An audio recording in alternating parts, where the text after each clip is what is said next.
Howdy folks, Doc here with Last Best Tool, and this is the Benchmade M, and it's kind of like, how did this thing slip through, Benchmade's knowledge base? Benchmade has been around a long time, should know better. This is a tiny little out-the-front knife. These came out a little over a year ago to no fanfare whatsoever because people picked it up and didn't like it. In fact, they were recently on a big sale for Black Friday. I picked up two of them. They were $99 a piece. I was going to give one away, decided to keep both of them. Here's one of the reasons. I carried this one to try it out. Look at that. This one has stopped working. It's all jammed up inside. Closes fine, but doesn't open anymore. This one here, this is the black blade. I didn't carry this one much, didn't use it as much. Still snappy, but the whole launch on this, if you hand this to somebody, there's a good chance they can't open it.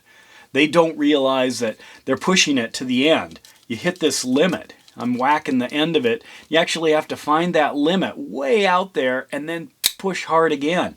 And one of the funny things I discovered is this was on a blowout $99 sale down from well over $300, and people were returning them after Christmas.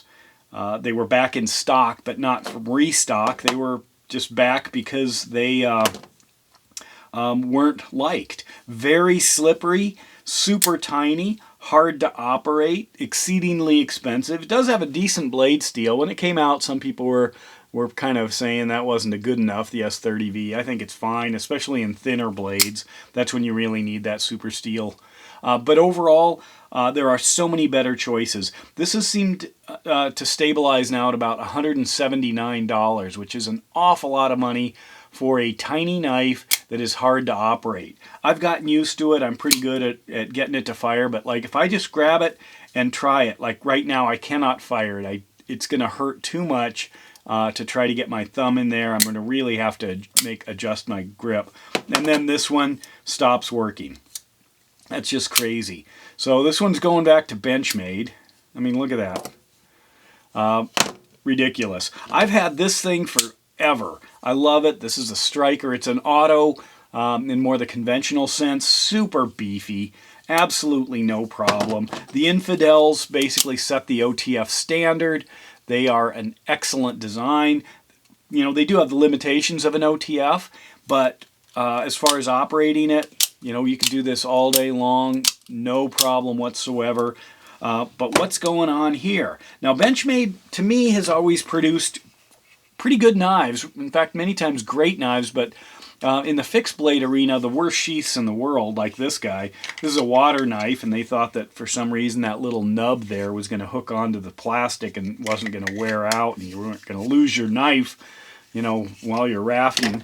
This was another one. They seem to like having levers on things.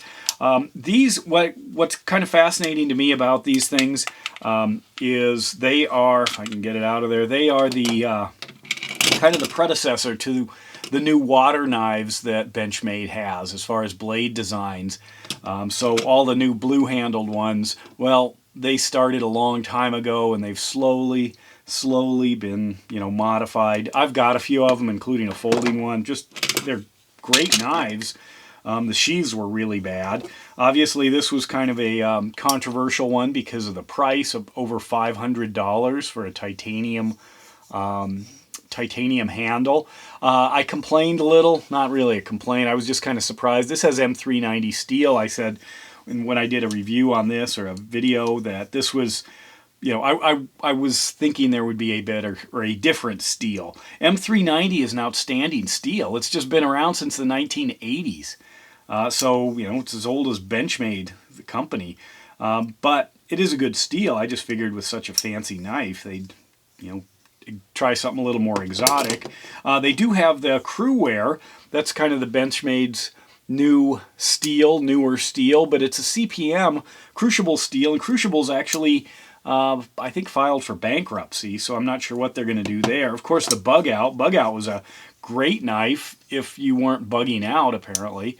It's a very thin knife. It uses, as you can see in there, about a third to half liner on these Grivery, these plastic handles. So it's ultra light, fairly thin. I mean, good blade steel. Again, S30V. But this was a controversial knife because it was expensive. It bent. Not the blade, but there's a lot of flex in the handle. I was disappointed that they used the great name Bug Out on a knife like this. I would have expected something a little bit more like this. I mean, that's what comes to mind for a Bug Out there. But anyway, I've had great luck with a lot of Benchmade knives, and even their auto mechanisms, although this is an earlier one. I have the later one too. They've adjusted it and it's not quite as snappy. But this thing, I literally got this just during the Black Friday week, and it's already stopped working. This one's fine, but literally you hand it to somebody and they can't open it. So what good is that? And then they start to get nervous, and then they start to do weird things like this. And you think they're going to, stab themselves. Super slippery. I mean, I don't know. Did they coat it in Teflon? I just am surprised that Benchmade is making those kinds of mistakes. I don't know what's going on here, but when people get a Benchmade knife, maybe for Christmas or something, and they return it, well, there you go. So anyway, the Benchmade M, for what that's worth, I don't get it, but Benchmade's still selling them. This one's going back. And with that, Doc out.